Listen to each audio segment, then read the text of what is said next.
दर्शकों, श्रोताओं में उपस्थित सभी लोगों को नमस्कार। तो जो अवसर है वो है पुरुष दिवस का। और पुरुष आयोग के गठन की बात है। और मुझे आने में थोड़ी देर हुई, तो जब मैं आ रहा था तो YouTube पर लाइव सुन रहा था, बातें हो रही थी, तो उस तरह से जुड़ा हुआ था। तो मुद्दे के जो सामाजिक और कानूनी पक्ष हैं, उनकी बात हुई है और उनके बारे में आप लोग मुझसे कहीं बेहतर ही जानते होंगे। मेरी उसमें कोई विशेषज्ञता नहीं है। मैं थोड़ा सा हट करके इस चीज़ के आंतरिक पहलू पर 5-7 मिनट चर्चा करना चाहूँगा।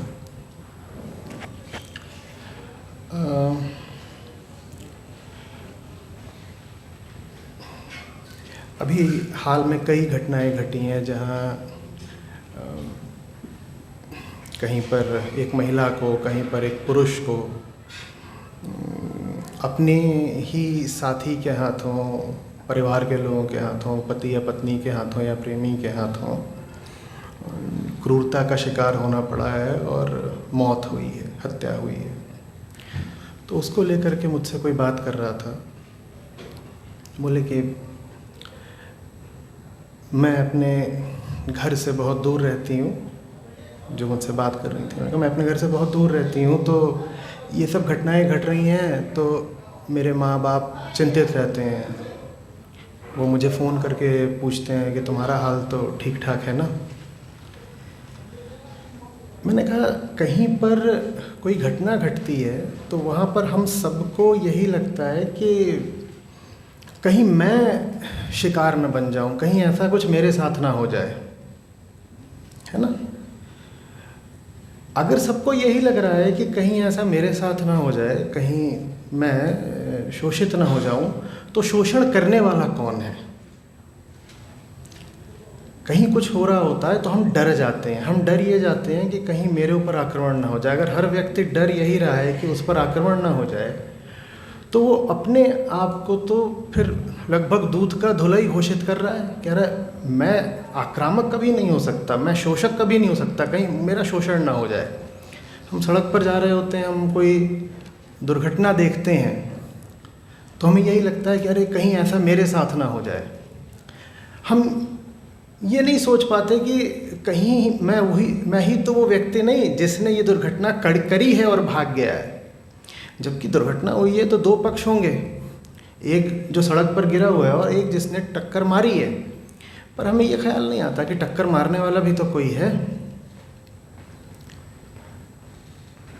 हम हॉरर मूवी देखते हैं, हमें डर लगता है।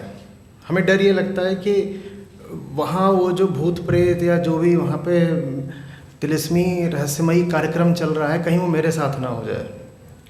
किसी को ये नहीं लगता कि वहाँ जो कर रहा है, जो भी क्रूरता है, बर्बरता है, कहीं मैं ही तो वो नहीं। तो अब वेदांत मेरा क्षेत्र है और अहंकार की बात करना मेरा काम। तो अहंकार का मतलब गर्व घमंड नहीं होता। अहंकार माने जो मैं भाव है, उसकी बात हो रही है शास्त्रीय तौर पर। उसकी पहचान ही यही होती है कि वो हमेशा यही मानता रहता है कि उसके साथ कुछ गलत हो रहा है, उसका उत्पीड़न हुआ है, उसके साथ किसी ने धोखा किया है। वो कभी ये नहीं कहता कि मैं ही तो वो हूँ जो धोखा करता भी है। अब नतीजा क्या निकलता है? हर व्यक्ति यही सोच रहा है कि उसके साथ कुछ गलत हो रहा है। और जैसे ही आप कह देते हो कि आपके साथ कुछ गलत हो रहा है, आप अपने आप को बिल्कुल जता देते हो, अपने आप को आश्वस्त कर देते हो कि आपके साथ तो इतिहास में, समाज में या जहाँ कहीं भी परिवार में परिस्थितिवश कुछ गलत हुआ है। आप अपने आप को फिर छूट दे देते हो, लाइसेंस दे देते हो दूसरे के ऊपर हावी होने की, दूसरे पर हिंसा करने की। नहीं तो नैतिक रूप से आप कैसे इस बात को जायज़ ठहराओगे कि आप दूसरे पर चढ़ बैठ रहे हो?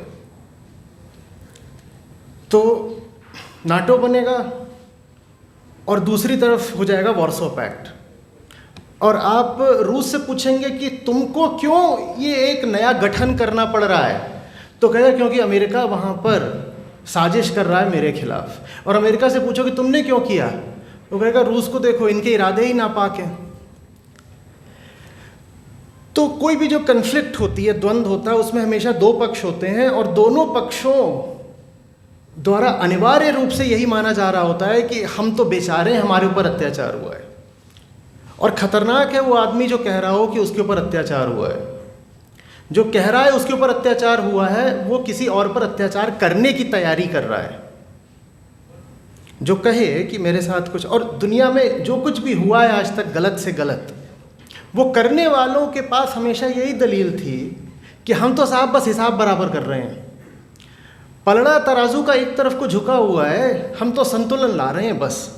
आप हिटलर से जाके पूछें कि क्यों किया ये, नाजी जर्मनी में जो पूरा चल रहा था, वो कहेगा यहूदियों ने जर्मनी का बड़ा शोषण कर रखा था, उसके पास भी अपने काम को वैध ठहराने के लिए, जस्टिफाई करने के लिए एक दलील थी। मेरे साथ गलत हुआ तो अब मैं गलत कर सकता हूँ। और ये वृत्ति हर एक में पाई जाती है। जो आज शोषित लग रहा है वो कल का शोषक है, ये पक्का समझ लीजिएगा।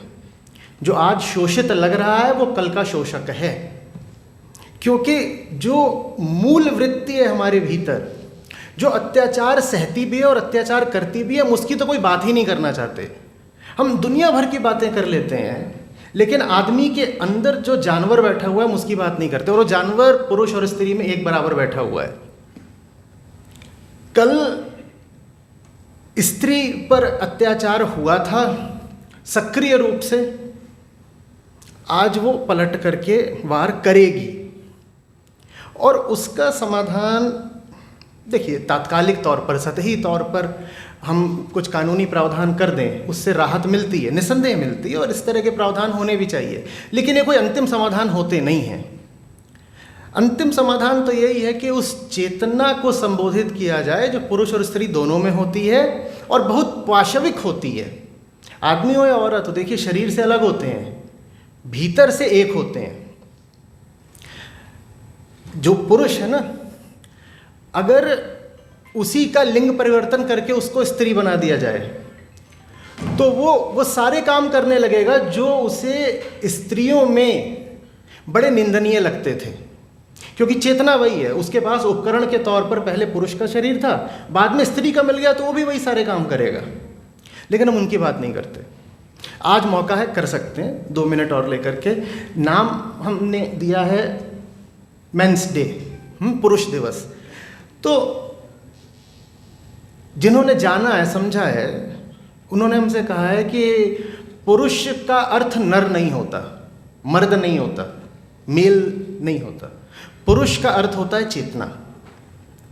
तो क्यों ना इसे चेतना दिवस के रूप में समझा जाए, और वो सारी चीज़ें जो चेतना को उग्र हिंसक बनाती हैं, उसे एक भीतरी अंधेरे में रखती हैं, जिसके कारण वो पूरी दुनिया को अपना दुश्मन समझता है, उसी चीज़ को क्यों ना जड़ से हटा दिया जाए। आप उसको अगर नहीं हटाओगे तो ये खेल लगातार चलता रहेगा। आज तुमने मुझे मारा, कल मैं तुम्हें मारूंगी। अब सड़कों पर भी ये होने लग गया है, बिल्कुल होने लग गया है कि महिलाएं उग्र होकर पुरुषों पर हाथ उठा रही हैं। ऐसा ही एक वाकया घटा था, वो मीडिया में बहुत छाया रहा था, उस पर मैंने बोला भी था पहले भी, पिछले वर्ष की बात है शायद, लखनऊ में हुआ था। और उसके अलावा भी बहुत कुछ होने लग गया है। जब नहीं भी होता था सक्रिय रूप से स्त्रियों द्वारा हिंसा का प्रदर्शन, तो भी वहाँ पर पैसिव वायलेंस तो रहता ही था। एक दफ़े मैंने पूछा था सच सच बताना, दुशासन को भीम ने मारा था या द्रौपदी ने? और दुशासन की बड़े बर्बर तरीके से हत्या करी गई थी।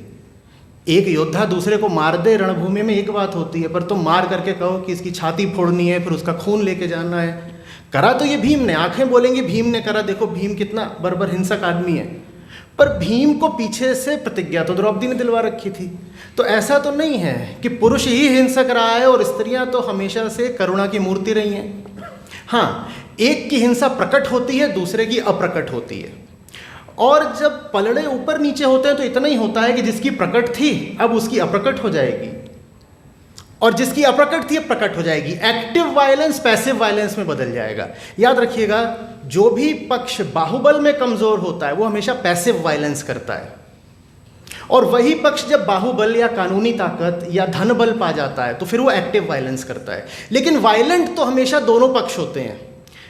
ऐसा कभी नहीं होता कि एक पक्ष शोषण कर रहा है और दूसरा शोषित है।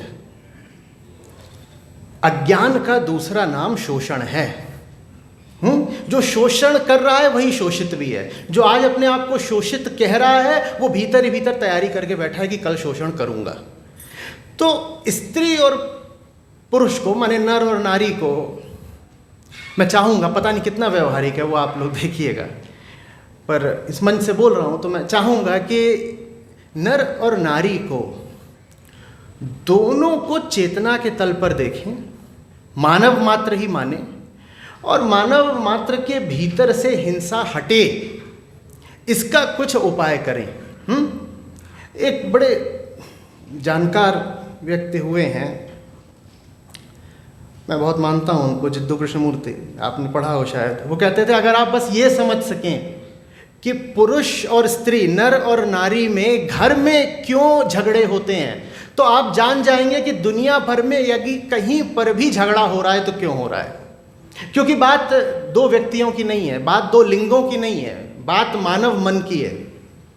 आप बस ये समझ लीजिए कि कोई भी आदमी और औरत आपस में क्यों झगड़ रहे हैं, तो आप ये भी जान लेंगे कि अमेरिका और रूस आपस में क्यों झगड़ रहे हैं।